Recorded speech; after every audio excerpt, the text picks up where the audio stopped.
গতিকে এটা আমি সন্তুষ্ট হ'ব নোৱাৰে, কিন্তু তাৰ মাজতে আমি সুখ লৈ থাকিব লাগিব আৰু আমি ধনাত্মক চিন্তাধাৰা আগবাঢ়ি যাব লাগিব।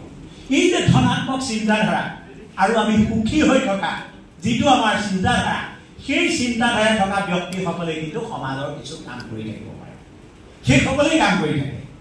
আজি বিশ্ববিদ্যালয়ৰ মোৰ ইমান দায়িত্ব, মই সোমবাৰৰ দিনা গভৰ্ণৰৰ অফিচত এখন মিটিঙৰ কাৰণে যাব লাগে, কিন্তু এইসকলৰ নিমন্ত্ৰণটো ৰক্ষা কৰি কেলৈ আহিছোঁ যে মোৰ এই অনুষ্ঠানটোৱে মোক অলপ সুখ দিব, মই ইয়াত এটা ধনাত্মক দিশ দিম, সেইটো কাৰণে মই দৌৰি আহিছোঁ।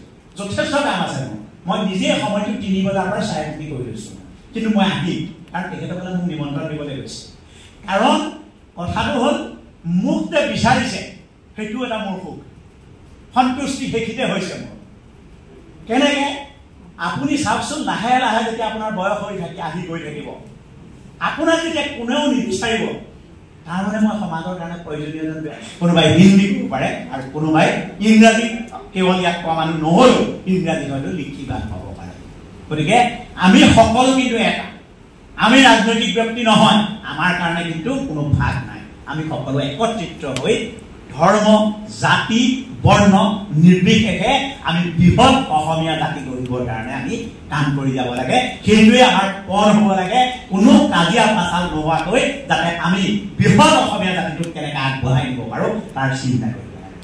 সৰু সুৰা কথাত ইজনে সিজনক বেয়া পোৱা, এই কথাটো কেতিয়াও আমাৰ মাজত যাতে নাথাকে, সেই চিন্তাটো আমি সকলোৱে কৰি আজি আবেলি বেলা মই সকলোকে আহ্বান জনাইছোঁ, আমি যাতে সকলোৱে এটা বৃহৎ অসমীয়া জাতি হিচাপে পৰিচয় দিব পাৰোঁ। আমি বিশ্বত আগতে যেনেকৈ অসম আন্দোলনৰ দ্বাৰা আমি বিশ্বত চিনাকি দিছিলোঁ আমি, আৰু তাত আমি আচলতে অবৈধ ব্যক্তিৰ কথাহে কৈছোঁ, মোৰো অসম আন্দোলনকাৰী আছিল, অবৈধ ব্যক্তিৰ কথা কৈছোঁ।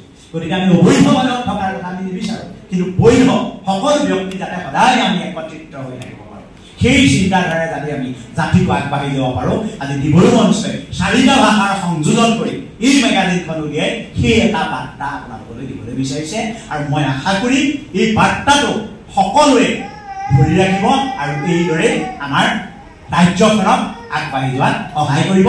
আমাক কিন্তু লাগে উন্নয়ন, আমাক লাগে শান্তি, শান্তি আৰু উন্নয়ন, এই দুটাৰ সমন্বয়ে যদি আমি আগবাঢ়ি যাব পাৰোঁ, তাতকৈ আৰু আমাক একোৱেই নালাগে। আৰু মই যিকেইটা শব্দ কৈ গৈছিলোঁ, সুখী জীৱন, ধনাত্মক, শান্তি আৰু যদি আমাৰ উন্নয়ন থাকে, তেতিয়া সকলো আহিবই, আপোনা আপুনি আহিব। গতিকে সকলো শান্তিৰে থাকক, সুখেৰে থাকক। মই কোনো ভাষণ, দীঘল ভাষণ দিয়াৰ কথা কৈছে, মই কোনো ভাষণ দিয়াৰ বাবে প্ৰস্তুত কৰি কোনো সভাত নাহোঁ। মই সভা সাপেক্ষে যিসকল ব্যক্তি তাত উপস্থিত থাকে, সেইসকল ব্যক্তি সাপেক্ষেই মই মোৰ বক্তব্য আগবঢ়াওঁ। আজি মোৰ সন্মুখত বহু কেইজন জ্যেষ্ঠ ব্যক্তি ইয়াত উপস্থিত আছে, মোৰ হয়তো কথা কওঁতে হিল দেৰি হ'ব পাৰে, অগা পিছা বহাগা হ'ব পাৰে, সকলো আপোনালোকে মাফ কৰিব। এইখিনি বক্তব্য ৰাখি মই মোৰ বক্তব্য সামৰি মাৰিছোঁ, আৰু লগতে এই 4টা ভাষাৰে প্ৰস্তুত কৰি ওলোৱা এই দিবৰো মঞ্চৰ সমধীয়া এই আলোচনীখন উন্মোচন কৰা হ'ল বুলি ঘোষণা কৰি পুনৰবাৰ আপোনালোকলৈ ধন্যবাদ জনাই অনুভৱ কৰিছোঁ। কিতাপখন কিন্তু হৃদয়ৰ পৰা লেখা হৈছে, একেবাৰে অনুভৱখিনি লেখা হৈছে, আৰু এই গ্ৰন্থখনৰ যিখিনি লেখা, কেইটামান লেখাৰ তেওঁ সমষ্টি বুলি কিতাপখন নাম দিছে, সাম্প্ৰতিক সময়ৰ এবাৰ চিন্তা। এই গ্ৰন্থখন এখন লিখনিৰ সংহতি বুলি ক'লে ভুল হ'ব। ই এক যুৱ সন্ধিখনত দণ্ডায়মান মানুহৰ অভিজ্ঞতা, উদ্বেগ, আশা আৰু সংশয়ৰ কণ্ঠস্বৰ। মানে এনেকুৱা মানুহবিলাক কেতিয়াও সুখী নহয়। এইবিলাক যিসকল মানুহ, আজি নৰেন্দ্ৰ জানুৰীয়া বা দুৰ্লভ চেতিয়া, যিসকলে আপোনালোকে কাম কৰিছে, কেতিয়াও কিন্তু আমাৰ ভাইচ চেঞ্চেলৰে কৈছিলে, কেতিয়াও কিন্তু আপোনালোকে সুখী নহয়। তেওঁলোকৰ সমাজখন চিৰ সন্তুষ্টি নাপায়। কাৰণ আমাৰ নৰেন্দ্ৰ জানুৰীয়া যিখন কিতাপ দেখিলে, তাক মই দেখিলোঁ যে পৃথিৱীৰ বিভিন্ন দেশৰ বিভিন্ন সাহিত্যিকসকলৰ লগত মই চিন্তা কৰি চাইছোঁ, তেওঁ যে জাপল ছাত্ৰই যিটো কথা কৈছে, writing is a way of saying your care. লিখা মেলা এটা সময়ৰ প্ৰতি, মানুহৰ জীৱনৰ প্ৰতি এটা সঁহাৰি। তাৰমানে মানুহৰ যেতিয়া মনটো অসন্তুষ্ট হৈ থাকে, অসুখী হৈ থাকে, সেইবিলাক সেইসকল মানুহে লেখা মেলা কৰে। গতিকে নৰেন্দ্ৰ চন্দ্ৰ দাসেও সমাজৰ প্ৰত্যেকটো কথা এনেদৰে লিপিবদ্ধ হৈছে যিখন গ্ৰন্থ, সেই গ্ৰন্থখনত। আৰু আমি অনুভৱ কৰোঁ যে সেই গ্ৰন্থখন আচলতে সমাজৰ আইনা, সমাজখনৰ এখন প্ৰতিচ্ছবি। সমাজখনত কি হৈ আছে কিতাপখন সৰু কিন্তু সেই সমাজখনত কি হৈ আছে কেনে ঘটনা ঘটি আছে কেনেকৈ হোৱাটো বিচাৰে এই কথাখিনি তেওঁ অনুভৱৰ বাবে প্ৰকাশ পাইছে গতিকে মই সেইকাৰণে কিতাপখনৰ ক'ব বিচাৰিছোঁ সমাজখনৰ এখন আইনা আৰু সেই আইনাখন আপোনাক দেখিব গ্ৰন্থখন আচলতে গভীৰ দায়িত্ববোধৰ এটা প্ৰতিচ্ছবি বুলি মই অনুভৱ কৰিছোঁ য'ত বিধিবদ্ধ হৈছে সমসাময়িক সমাজখনৰ কথা মানুহৰ কথা জীৱনৰ কথা আৰু আমাৰ চিন্তাবোৰৰ কথা আৰু এই যে চিন্তাবোৰৰ কথা যেতিয়া আমি কওঁ তেতিয়া আমাৰ মানুহৰ চিন্তাৰ কথা আমাৰ অমৰ্ত্য সেনে কৈ গৈছে মানুহৰ চিন্তাবোৰ তেওঁ এখন সুন্দৰকৈ কিতাপ লিখিছে এটা আৰ্গুমেণ্টেটিভ বুলি গ্ৰন্থখনত লিখিছে মানুহৰ চিন্তাবিলাক যদি স্তব্ধ হৈ যায় তেতিয়া আমাৰ সমাজখন স্তব্ধ হৈ যাব আমি চিন্তাবোৰ স্তব্ধ বা ৰখাই থ'ব নোৱাৰোঁ আমাৰ চিন্তাবোৰ এচাম মানুহে চিন্তাবোৰ কৰি আছে আজি আমাৰ উপাচাৰ্য ক'লে নাই মই যাম তাই তেওঁ নাহিব বুলি কোৱা নাহিলে কাৰণ তেওঁ অনুভৱ কৰি কৈছে যে মোক এখন সমাজ লাগে যিখন সমাজ আমি জীয়াই ৰাখিব বিচাৰিছোঁ যিখন সমাজৰ প্ৰয়োজন আছে আৰু এটা বাক্য কিন্তু মোক কোৱা ভাল লাগিছে যে ইয়াত যুৱ প্ৰজন্ম ইয়াত উপস্থিতি একেবাৰে কম তেওঁ এইটো অনুভৱ তেওঁ ক'ব বিচাৰিছে যে আপোনালোকে জনমঞ্চৰ তৰফৰ পৰা এটা যুৱ শাখাও কিয় নোখোলে যুৱক যুৱতীসকলকো আনকচোন যুৱক যুৱতীসকলে ইয়াত বহকচোন আমাৰ কথাবোৰ শুনকচোন তেওঁ সেই কথাখিনি হয়তো অনুভৱ কৰি কৈছে যে যুৱক যুৱতীসকলক ইয়ালৈ অহাৰ এটা পৰিৱেশ সৃষ্টি কৰিব লাগে এনেখন সমাজৰ বাবে আমি জৰ্জ অৰৱেলৰ সেই কথাটো মোৰ মনত পৰিছে সমাজৰ বাবে যি সাহস যাৰ আছে কামখিনি কৰিবৰ কাৰণে যাৰ সত্য কথাবোৰ কোৱাৰ সাহস আছে সেইবিলাক মানুহে কিতাপ লিখি যায় প্ৰবন্ধ লিখি যায় কবিতা উপন্যাস এইবোৰ লিখি যায় গতিকে আমি দায়িত্বৰ পৰা কেতিয়াও আঁতৰিব নোৱাৰোঁ আৰু যিহেতু এই কিতাপখন মই আৰম্ভতে কৈছোঁ হৃদয়ৰ পৰা লিখা কিতাপ আৰু মই ভাবোঁ হৃদয়ৰ মানুহে এই কিতাপখন পঢ়িব পাঠকসকলে এই কিতাপখন পঢ়িবই আৰু এই গ্ৰন্থখনৰ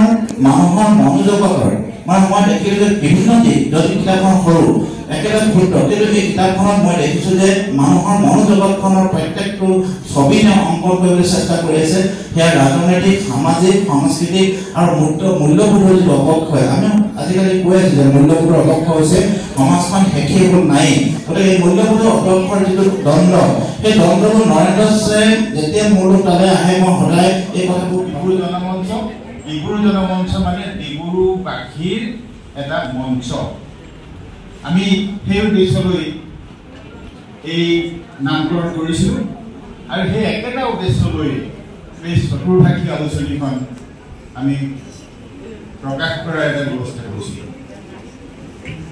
এইটো সুযোগতেই যিহেতু মই প্ৰতিষ্ঠা কালৰ পৰাই সম্পাদক হিচাপে এই আলোচনীখন প্ৰকাশ কৰি সম্পাদনা কৰি আহিছোঁ গতিকে মই থোৰতে মাত্ৰ কেইটামান কথা জনাব খুজিছোঁ যে আমাৰ লক্ষ্যটো আমি লৈছিলোঁ যে আমি অসমতে থাকোঁ অসমীয়া ভাষা আমি বুজি পাওঁ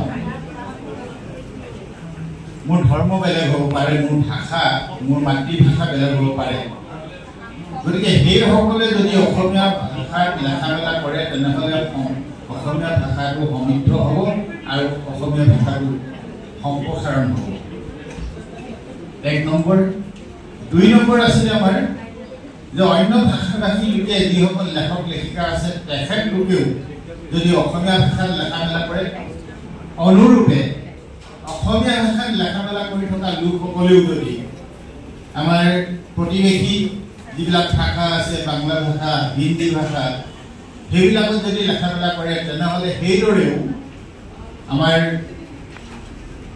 অসমীয়া ভাষা এটা প্ৰসাৰ ঘটিব অসমীয়া ভাষা প্ৰসাৰ ঘটাৰ মাজে অসমীয়া ভাষাৰ এটা উত্তৰণ হ'ব আপোনালোকক জনাবলৈ পাই আমি অতি গৌৰৱ অনুভৱ কৰিছোঁ যে ইতিমধ্যে আমি প্ৰায় 100জন নতুন লেখক লেখিকা ডিব্ৰু সাহিত্য সংস্কৃতি জনমঞ্চৰ এই যিখন আমাৰ আলোচনী তাৰ জৰিয়তে আমি 100জন নতুন লেখক লেখিকা সৃষ্টি কৰিছোঁ আৰু আমাৰ এই আলোচনীখনৰ পৰিধি আমি প্ৰথমতে ভাবি লৈছিলোঁ ডিব্ৰুগড় এতিয়া ইয়াৰ পৰিধি কেৱল ডিব্ৰুগড় নহয় কেৱল ৰাজ্য নহয় কেৱল দেশ নহয় আমাৰ বিদেশলৈও ইয়াৰ পৰিধি ব্যাপকভাৱে প্ৰসাৰিত হৈছে কাৰণ ইয়াত আমি দেখিছোঁ বাংলাদেশৰ কেইবাজনো লেখকে লিখিছে ৰাজস্থানৰ লেখকে লিখিছে আনকি আমাৰ জেনেভাৰ পৰাও আমাৰ ইয়ালৈ লেখা প্ৰেৰণ কৰিছে। গতিকে আমি ভাবিছোঁ যে আমাৰ এটা অতি মহৎ প্ৰচেষ্টা, এই যিটো আমাৰ প্ৰচেষ্টা, সেই প্ৰচেষ্টাই আমি কিছু সফল হৈছোঁ। আমাৰ উপাচাৰ্য ছাৰে কোৱা নিচিনা আমি সন্তুষ্টি লগা নাই, আমি আৰু আগুৱাই গৈ থাকিম। আপোনালোকৰ দিহা পৰামৰ্শ আমি বিচাৰিম আৰু আমি এই আলোচনীখন প্ৰকাশ কৰিবৰ কাৰণে প্ৰতিবাৰে আমি পৃষ্ঠপোষকৰ সন্ধান কৰোঁ। এই বিষয়ে আমাৰ সভাপতি মহোদয় আপোনালোকক নিশ্চয় কিবা এটা আবেদন জনাব, মই সেইটো তেখেতলৈ ৰাখিছোঁ। আমি পৃষ্ঠপোষকৰ বদান্যতা আমি এই আলোচনীখন উলিয়াবলৈ সমৰ্থ হৈছোঁ। ইতিমধ্যে 8টাকৈ সংখ্যা আমি প্ৰকাশ কৰিছোঁ আৰু আমি এই অনুষ্ঠানটোৰ জৰিয়তে, এই আলোচনীখনৰ জৰিয়তে আমাৰ লক্ষ্য উদ্দেশ্যৰ প্ৰতি আমি যেনেদৰে থাকি আহিছোঁ। কিন্তু মই যিটো ভয় কৰোঁ সেইটোৱে হ'ল, নৰেন দাস ডাঙৰীয়াক মই আজি প্ৰায় 10 বছৰ আগত মানে খুব সঘনাই লগ পাইছিলোঁ, কিন্তু মাজৰ চোৱাত কি হ'ল নাজানো, তেখেতক লগ নোপোৱা হ'ল। কিন্তু হঠাতে আজি প্ৰায় 15 দিনৰ আগতে তেওঁৰ লগত লগ হ'ল আৰু লগ হোৱাৰ পিছত তেওঁ মোক ক'লে কি যে আপুনি মোক এসময়ত মানে গ্ৰন্থত মানে লিখিবৰ কাৰণে বা লেখা মেলা কৰিবৰ কাৰণে উৎসাহ প্ৰদান কৰিছিল, কিন্তু আপুনি মোৰ আগৰ কিতাপখনত উন্মোচনত আপোনাক মাতিছিল, আপুনি নাহিলে, এইবাৰ আপুনি আহিবই লাগিব। মই সঁচাকৈ কথাটো অনুধাৱন কৰিলোঁ যে হয়, সেইখনত মাতিছিল, মই কিন্তু আহিব নোৱাৰিলোঁ। গতিকে এইখনত আহিম বুলি মই নিজে ঠিক কৰি দিলোঁ। কিন্তু তেখেতে মেছেজত এটা মনে মনে দি থৈছিলে যে আপুনি কিন্তু সমজুৱা দুআষাৰত কিবা এটা ক'ব লাগিব।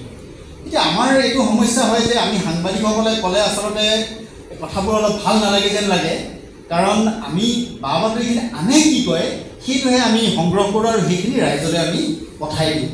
কিন্তু আজি যিহেতু মোক মঞ্চলৈ আনিলেই বা দায়িত্বটো দিলেই, গতিকে মই অনুভৱটো আপোনালোকক খুব চমুকৈ ক'ব বিচাৰিছোঁ যে ইয়াত আচলতে এই গ্ৰন্থকেইখন উন্মোচন হোৱাৰ পাছত আমাৰ বিশেষ ক'ব লগা আছে বুলি মই ভবা নাই। কিন্তু এই সংগঠনটোৱে যিখিনি কাম কাজ কৰি আহিছে, যে চতুৰ ভাষা যে তেওঁলোকে একত্ৰ কৰি কেনে মানুহখিনিক যে তেওঁলোকে এই যে গ্ৰন্থ প্ৰকাশৰ জৰিয়তে বা আলোচনী প্ৰকাশৰ জৰিয়তে একেখন মঞ্চত তেওঁলোক যে একত্ৰ কৰিব পাৰিছে, সেইটো কিন্তু তেওঁলোকৰ এটা ডাঙৰ কৃতিত্ব। তাৰ কাৰণে মই এটা হাত চাপৰি দিবৰ কাৰণে সকলোকে অনুৰোধ কৰিছোঁ। আৰু এই অনুষ্ঠানটোৱে ইতিমধ্যে এইটো 8ম সংখ্যা চাগে যিটো উলিয়াইছে, কিন্তু 8ম মানে 8টা সংখ্যা উলিওৱা কিন্তু ধেমালি কথা নহয়। মই আপোনালোকক কৈছোঁ যে আমি বহু ইতিহাসৰ সাক্ষী, যে ডিব্ৰুগড়ত কিমান আলোচনী ওলাইছে, কিমান মৰিছে, আমি সেইবিলাক আমি এটা হিচাপ ৰাখোঁ বা থাকে।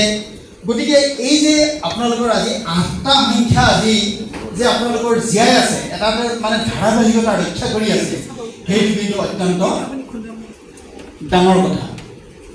গতিকে মই ভাবোঁ মোৰ ফালৰ পৰা মই ধন্যবাদ আৰু শুভেচ্ছা জনাম সেইগৰাকী ব্যক্তিক যিগৰাকীয়ে আপোনালোকৰ এই যিখন আলোচনী এইখন প্ৰকাশৰ বাবে তেখেতে পৃষ্ঠপোষকতা কৰিছে।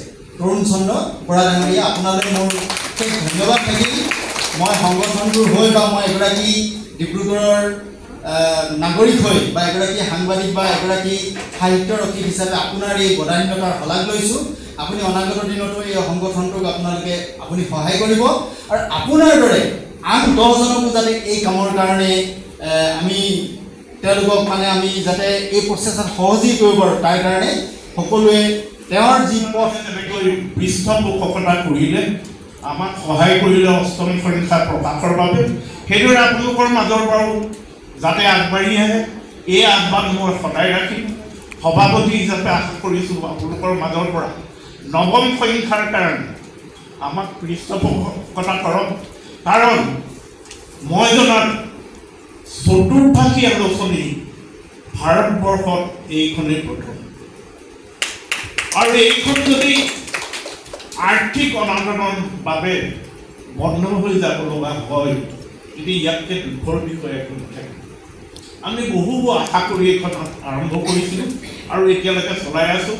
নিজৰ পৰা ধন দিছোঁ, 2-1 পৰা খুজিছোঁ, ভিক্ষা মাগিছোঁ, তথাপি অনুষ্ঠানটো বন্ধ হ'বলৈ দিয়া নাই, আমি চলাই গৈছোঁ। এইদৰে যাতে চলাই যাব পাৰোঁ আপোনালোকৰ আশীৰ্বাদ বিচাৰিছোঁ আৰু এইখিনিকে কৰি ধন্যবাদ জনাইছোঁ। নগেন শইকীয়া ছাৰে কেনেকৈ আপোনাৰ কিতাপখনৰ নামাকৰণ কৰিলে? মই শইকীয়া ছাৰক এতিয়া আজি মই ষ্টেটাছ বা ফেচবুকত দিছোঁ। শইকীয়া ছাৰে মোক ক'লে যে বৰুৱা হেৰি কৰিব, আপুনি লিখে নিলিখে মই নাজানো, এই গ্ৰন্থখন ৰচনা কৰাৰ ওপৰত আপুনি পোৱা অসুবিধা, কষ্ট, পৰিশ্ৰম আৰু আনন্দখিনি লৈ আপুনি কিবা এটা লিখিব। এই মই বিশেষ একো নকওঁ, এইটো সুযোগ এটা মই পালোঁ, অকণমান নিজৰ ঢোলটো বজাই দিলোঁ। ধন্যবাদ। আমাৰ ডিব্ৰুগড় ডিব্ৰু সাহিত্য সমিতি জনমঞ্চই আপোনালোকক বিশেষ আপোনালোকে জানিলে যে আমি চাৰিটা ভাষাৰ মেগাজিন আমি চাৰিটা ভাষাত আমি মেগাজিন প্ৰকাশ কৰি এইখিনিতে কথা এটা মই ভাল লাগিলে যে আমাৰ মনোহৰ বৰ্মাই এটা কথা ক'লে যে ইমান পৰে আমি অসমীয়াতে কৈ আছিলোঁ, মই হিন্দীত ক'ব পাই ভালেই পালোঁ। তাত আমাৰ চিৰতৰুণ চেৰিকাই তেখেতে বেংগলীত ক'লে, ইমানখিনিকৈ বেংগলী ক'লে আমি সকলোৱে শুনিব অসমীয়া ক'লোঁ। ইয়াত এটা বস্তু লক্ষ্য কৰা হ'ল, লক্ষ্য কৰিলোঁ যে অসমীয়াটো ক'লে, হিন্দীটো ক'লে, বেংগলীটো ক'লে, যিহেতু আমি ইংৰাজী ভাষাটো আমি আলোচনীখন তাত আমাৰ আৰ্টিকল হৈছে, ইংৰাজীত কোনো কোৱা নাই। গতিকে মই চেষ্টা কৰি চাওঁ যাতে মই ইংৰাজীত ক'ব পাৰোঁ। মোৰ মাতৃভাষা ইংৰাজী নহয়, মই অসমীয়া স্কুলতে পঢ়া, তথাপি মই ফুটক টেংকটো মই অসমীয়াতে লিখি আনিছিলোঁ, তথাপি মই চেষ্টা কৰোঁ যাতে মই ইংৰাজীত ক'ব পাৰোঁ, যদি সভাপতিয়ে মোক হেৰি কৰে। Good evening. It's my proud privilege that I am here to say the vote of thanks, and I am thankful to our President Purno Bodhidara for giving me the opportunity to say the vote of thanks. Honorable President and the dignitaries on and off the dais, respected invited guests, media peoples, and the members of our Bureau Sahityam Janamancha, and our elderly mothers, sisters, and brothers. First of all, the vote of thanks goes, my heartful thanks and gratitude goes to the renowned and respected Vice Chancellor of Dibrugarh University, Professor Dr. Jiten Hazarika sir, for inaugurating our Astam 8 numbers Dibrugarh Janamancha, and for delivering such a beautiful and encouraging words about the satisfaction and dissatisfaction. Secondly, my gratitude and respect goes to Dr.